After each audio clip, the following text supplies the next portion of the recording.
Զուրաբյան Նիկոլ Փաշինյանը եկեղեցու հետ հարաբերություններում հատել է բարոյական կարմիր գծեր,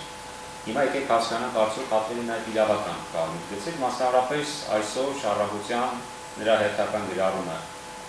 տեղեկատվական դաշտում հայտնվեց, Գարեգին II-ը խախտել է իր իսկ կողմից կամավորությամբ ստանձնած կուսակցության ուխտը և զավակումը։ Սա փաստ է, և եթե Գարեգին II-ը փորձի հերքել անհրաժեշտ ձևաչափով, դա ապացույց է։ Ըստ այսմ համաձայն Հայ առաքելական եկեղեցու կանոնաբերդի Գարեգին II-ը չէր կարող լինել եպիսկոպոս, արքեպիսկոպոս, չէր կարող ընտրվել և չի կարող լինել կաթողիկոս, այստեղ նաև Ավազանի անունով է դիմում։ Վարչապետը Գարեգին II-ին Կտրիչ Ներսիսյանը պետք է ազատի Բեհարանը։ Այս պատմության մեջ Փաշինյանը արդյոք ունի հատուկ կարգավիճակ, թե սա ընդամենը շարքային քաղաքացու սպառնալիք է, որը վերաբերում է ուրիշի անձնական կյանքին։ Շնորհակալություն հարցի համար։ Տեսեք, մենք արդեն մեր այս կարճ պատմությունից 2018 թվականից հետո ուրեմն արձանագրել ենք, որ Նիկոլ Փաշինյանը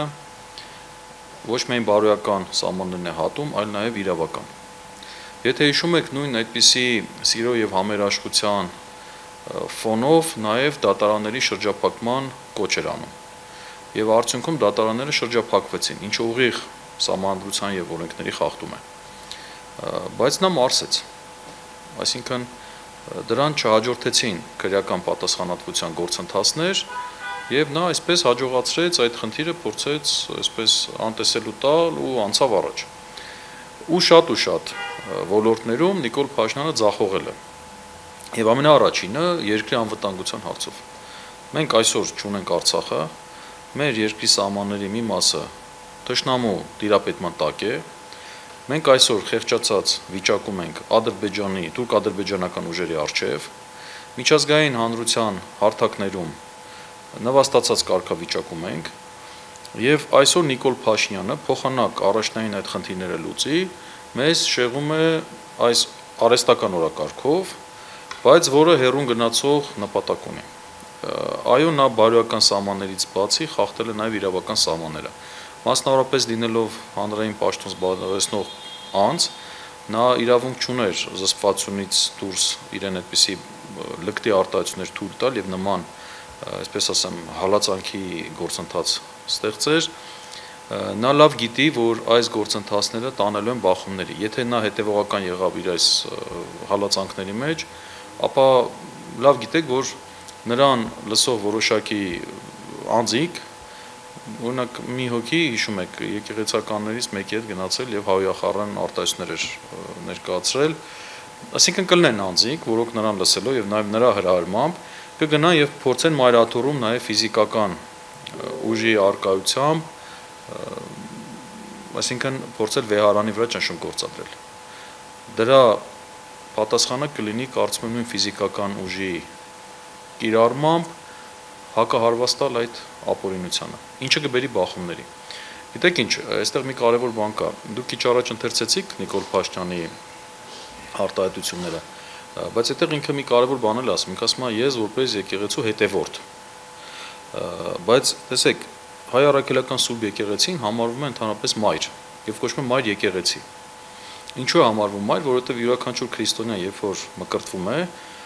ասում են, որ ծնվում է եկեղեցու արգանդից։ Եկեղեցին համարվում է մայր։ Հիմա պատկերացրեք մի այսպիսի հետաքրքիր բան, եթե ինքը իրոք եկեղեցու հետևորդ է, եկեղեցու զավակ է, այսինքն, որ մի զավակն է իր մոր հետ կապված խնդրի դեպքում դուրս գալի փողոց հրապարակային մորը խայտառակում։ Եթե ինքը իրոք ոչ թե կարծեցյալ և հորինված զավակ է, ապա նա նման խնդիրների դեպքում, եթե կա խնդիր, ապա այդ խնդիրը նա կարող էր վերցնել, փաթեթավորել, գնալ հոգևոր դասի առջև ներկայացնել, ասել կա խնդիր, լուծեք ձեր մեջ։ Մինչդեռ նա անում է հրապարակային հատուկ վարկաբեկելով, ավելին այլ երկրների միջազգային հարթակներում փաստորեն մայրաթոռի բարձրաստիճան հոգևորականներին նա նաև դրանով է խայտառականում, մեր հեղինակությունը նաև օտար անձանց աչքերում է գցում, շատ հավատացյալների կրոնական համոզմունքների հետ է խաղում, մարդկանց փորձում է հիասթափեցնել եկեղեցուց, որովհետև ինչ էլ ասենք, տեսեք, ի վերջո եկեղեցականի հետ կապված որևէ գործընթաց անուղղակի կապվելու է եկեղեցու հետ։ եւ իր հիմնական թիրախը եկեղեցու ինքնակառավարման համակարգն է։ Եթե եկեղեցին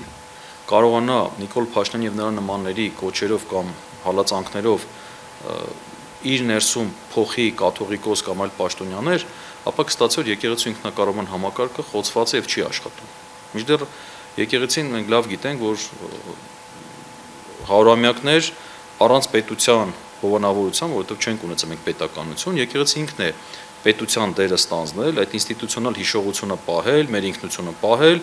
եւ իր հենց այդ ինքնակառավարման համակարգի շնորհիվ հասել է մինչեւ մեր օրերը։ Որպես փաստաբան, այս տողերի մեջ շանտաժ իրավական իմաստով տեսնում եք, թե ոչ։ Եթե ասես, որ չունես որդի, զավակ, ապա ես կհրապարակեմ փաստեր։ Տեսեք, քրեայրավական որակման համար հիմա որոշակի նյութերի նաև անհրաժեշտություն կա, որոշակի տեղեկատվության։ Հիմա չեմ ուզենա նման քրեայրավական գնահատական ներկայացնել, բայց որ Նիկոլ Փաշինյանի այս գործելակերպի մեջ արդեն հակաիրավական վարքագիծը կա, դա փաստ է։ Մենք ունենք Հայաստանի Հանրապետության եւ Հայաստանից առաքելական սուրբ եկեղեցու հարաբերությունների մասին օրենք,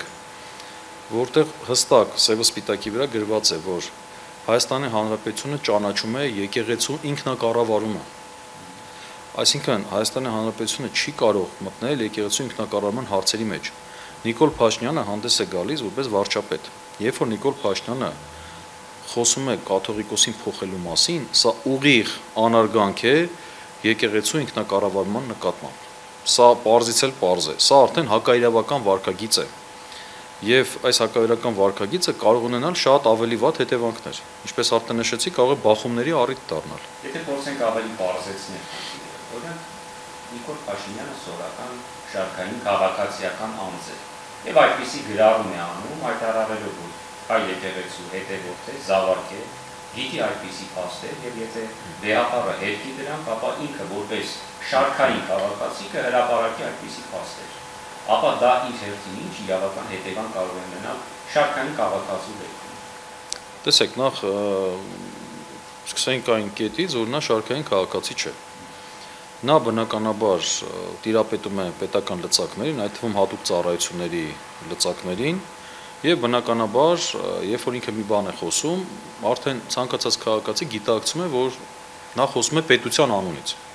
Ի վերջո կարող է գործել պետական մարմինների միջոցով։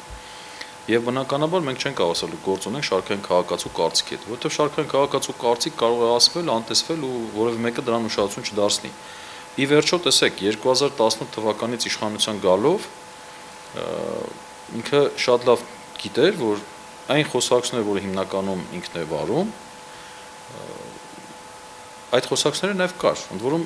հայկական մամուլը նաև անդրադարձել էր նմանատիպ խոսակցներ եւ լուրեր եղել էին։ Ինչու 2018 կամ 19-20 մյուս թվականներին նա այդ հարցը չբարձրացեց։ Ինչու հենց հիմա դա անում։ Սա կարծում եմ մենք հետագայում հետինով, այսպես հետին մտքով կտեսնենք իրադարձությունների զարգացումը ու կհասկանանք թե ինչու է նա սա անում։ Բայց իր նպատակը իրականում եկեղեցու ինքնակառավարման համակարգը ջարդելն էր։ Ամենայն հայոց կաթողիկոսը, որպես նաև Հայաստանի Հանրապետության քաղաքացի, ինչ իրավական գործիքակազմ ունի պաշտպանվելու համար։ Տեսեք, շատ դեպքերում ամենայն հայոց կաթողիկոսը կարող է բնականաբար դիմել դատարան, պատվի արժանապատվության, պաշտպանության հարցով, կարող է հաղորդում ներկայացնել քրեական պատասխանության ենթարկելու Նիկոլ Փաշինյանի եւ մյուսներին, որովհետեւ մեր փաստաբանես կարծիքով նաեւ ընդհանուր Նիկոլ Փաշինյանի վարկագծի մեջ նաեւ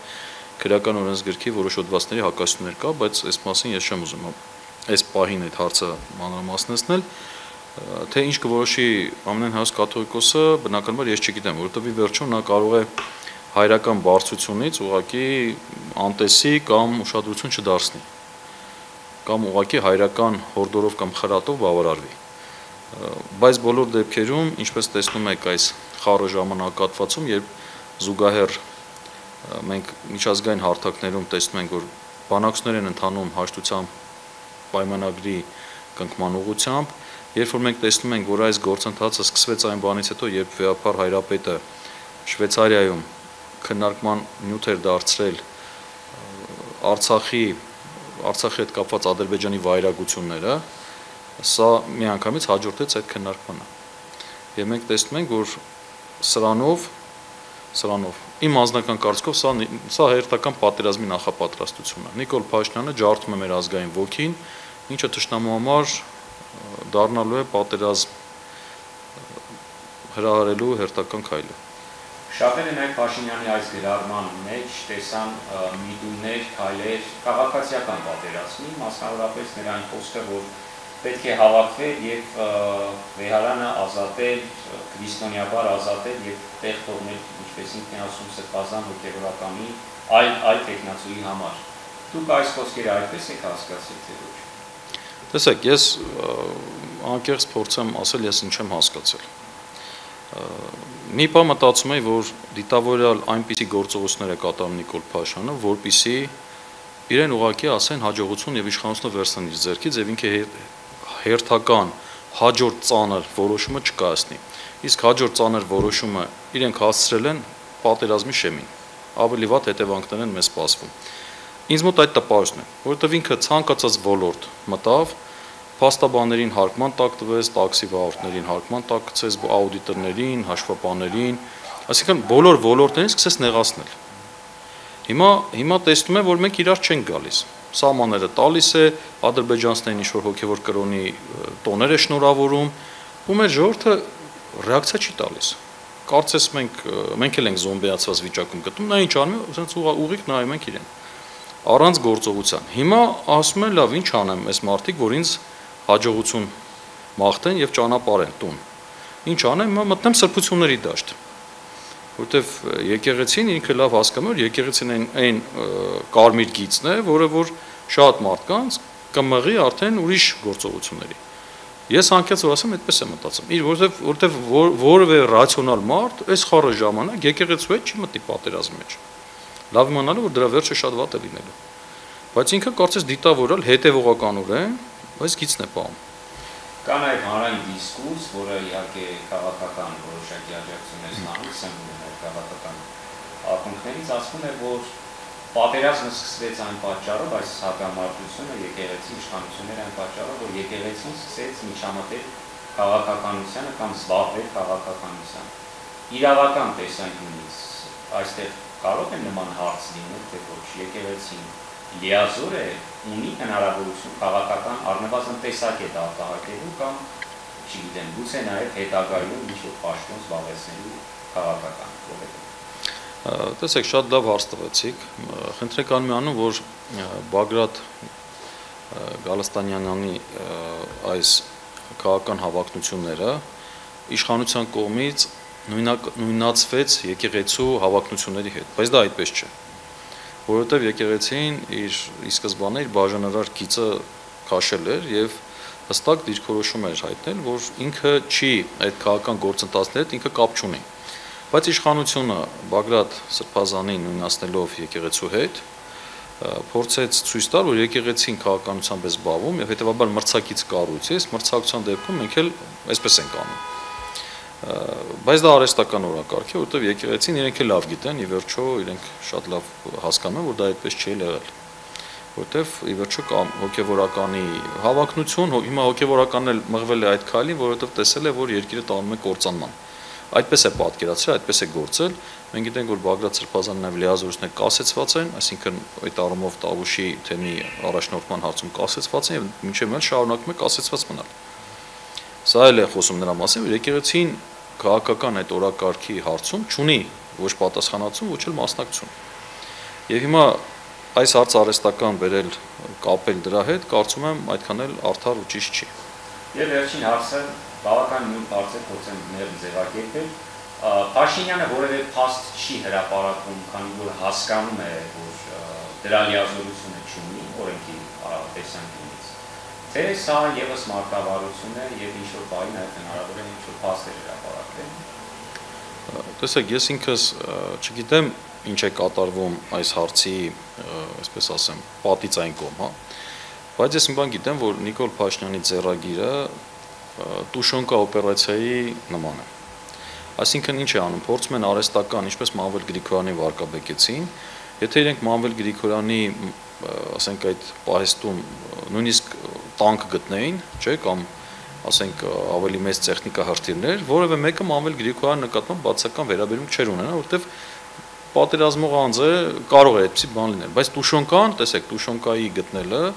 ու երեխաների նամակները, որոնք ուղղված էին այն ժամանակվա մեր կռվող տղաներին, հոգեբանորեն բան փոխեց։ Եվ մարդիկ հրաժարվեցին Մանվել Գրիգորյանին պաշտպանելուց։ Ու ինքը դարձավ, իրեն մեկուսացրեցին ու թիրախավորելով հասան իրենց ուզածին։ Ինչ թվում է, հիմա իրենք էլ հասկանալով ժողովրդի հույզերը, արհեստական նման օրակարգերով փորձում են վարկաբեկել բարձրաշան հոգևորականներին, մեկուսացնել նրանց, որովհետեւ որևէ մեկը չասի գնալ եմ եկեղեցու կողքը կանգնեմ։ Ես դա եմ տեսնում եւ բնականաբար իրենք կարող են տարբեր նյութեր հրապարակելով, կիսա լուծումներով, կիսա, չգիտեմ, արհեստական բանականությամբ ինչ-որ բաներ պատրաստելով նյութեր, այդպիսի նյութեր էլ ապահովեն, որովհետեւ ժողովրդի մոտ առաջացնեն այդ բացական վերաբերմունքը։ Բայց ամենակարևոր հարցը նրա մեջ է, ինչու է հիմա Նիկոլ Փաշինյանը այս խառը ժամանակում, երբ որ հակառակը մենք միասնականության կարիք ունենք, եւ հակառակը եթե պատերազմ սկսի, մենք պետք է մեկս մյուսին վստահենք, ինչու է հենց հիմա դա անում։ Ինչու է եկեղեցու եւ ժողովրդի միջև նման մեծ, ասենք, սեպխրում։ Եվ այստեղից պետք է հարցի նայել։ Ինչու դա չէր անում 2019 թվականին օրինակ։ Ինչու է հիմա անում։ Եվ ինչու է խայտարականում եկեղեցին ընդհանրապես դրսում։ Երբ որ այս կետից ես նայում, ամեն ինչ բարձր դառնում։ Եթե այդ ամենայն որևէ արտարոց բան տեղի ունենա, եւ ինչ-որ փաստեր հրապարակվեն, մտածածին, հնարածին, արհեստացին, սա կարող է նախադեպ դառնալ նաեւ աշխարհի համար եւ ցանկացած այլ իշխանություն փորձի եւս ինչ-որ չեզոքացնել իր կրոնական առաջնորդին կամ հպատակեցնել տարբեր այլ երկրներում։ Դե իհարկե սա շատ բացական նախադեպ կլինի, եթե նման բան լինի, բայց ես չեմ կարծում, որ հարցը կասնա, որովհետև բավականին շատ զավակներ, եկեղեցու զավակներ պատրաստ են իրենց եկեղեցու կողքը կանգնել եւ ցանկացած նրա, այսպես ասեմ, օրակարգային քայլերին դիմադրություն ցույց տալ։ Մեկը ես ինքս կանգնած եմ եկեղեցու կողքին ու միանշանակ իմ ուժերին ներածին չափով ես ինքս էլ կդիմադրեմ Նիկոլ Փաշինյանի ցանկացած ոչ բարոյական եւ ոչ իրավական գործընթացներին։